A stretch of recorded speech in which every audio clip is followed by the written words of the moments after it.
ഫലസ്തീൻ. ഇബ്രാഹിം നബിക്ക് ആദ്യ ഭാര്യയിലുണ്ടായ സന്തതികൾ ജൂതന്മാർ ഇസ്രായേൽ. ഇബ്രാഹിം നബിക്ക് രണ്ടാമത് ഭാര്യയിലുണ്ടായ സന്തതികൾ അറബികൾ ഫലസ്തീൻ. നൂറ്റാണ്ടുകൾക്ക് മുമ്പ് ജ്യേഷ്ഠനും അനിയനും തമ്മിലുള്ള വേർതിരിവ് ഇന്ന് രണ്ട് രാജ്യങ്ങൾ തമ്മിലുള്ള യുദ്ധമായി മാറിയിരിക്കുന്നു. ഈ വരികൾ ജൂതന്മാരുടെ തോറ എന്ന ഗ്രന്ഥത്തിൽ തന്നെ പറയപ്പെടുന്നു.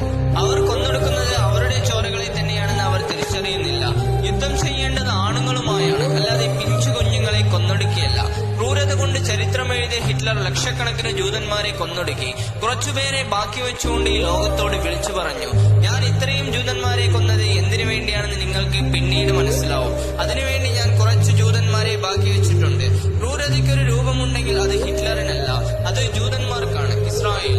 ഫലസ്തീന്റെ മതം മുസ്ലിം ആയതുകൊണ്ട് മാത്രം അവരെ വെറുക്കുന്ന നിറയെ മനുഷ്യർ ഇന്ത്യയിലുണ്ട്. സംസാരിക്കാൻ പോലും പ്രായമാകാത്ത പിഞ്ചോമന